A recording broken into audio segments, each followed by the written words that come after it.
Value maps to customer goals, often things like cost reduction or time savings. It might be trust building, credibility with colleagues, or risk management. I found that saving money and saving time are probably the most popular benefits in companies that we work with in terms of what they think matter to customers. Sometimes they're right, sometimes they're wrong. These might even be the real benefits that you provide. But it doesn't matter if your customers don't care enough about those benefits to pay you for it. That's why we need a process for validating value. We want to know how much demand there is for the problem we're trying to solve and what our solutions or approach are worth to customers. Understanding value is the answer to that question. But I found that many companies struggle to be objective about value, and this has happened to me too.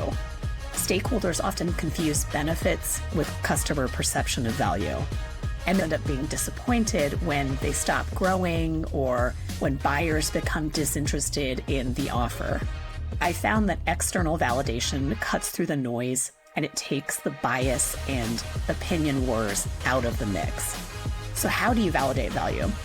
I think this is where customer research comes in, and I'm going to walk you through our framework at a high level. First of all, I think the thing you need to do is prioritize what matters to your business. What is your strategy? What are you trying to achieve? Is it about growing margin? Are you focused on net dollar retention? Are you a premium offering? Is it a highly crowded market? What are the conditions in which you exist, and what are you really trying to achieve? Second, I think you need to build a hypothesis based on your internal insights. I would include data from your finance team. I would interview your sales and marketing team. I think it's important to look back at old contracts and in general get a sense of what you think is happening. What I think you need to keep in mind though at this stage is this is part of the hypothesis, but it is also limited in terms of its visibility. And that's because as you're trying to go forward, just relying on your contracts or your historical data usually isn't enough to really understand what value is right now to your customers.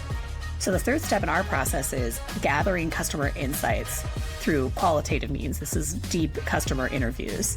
What we're trying to do in this process is understand how customers actually perceive value. How are they making trade-offs?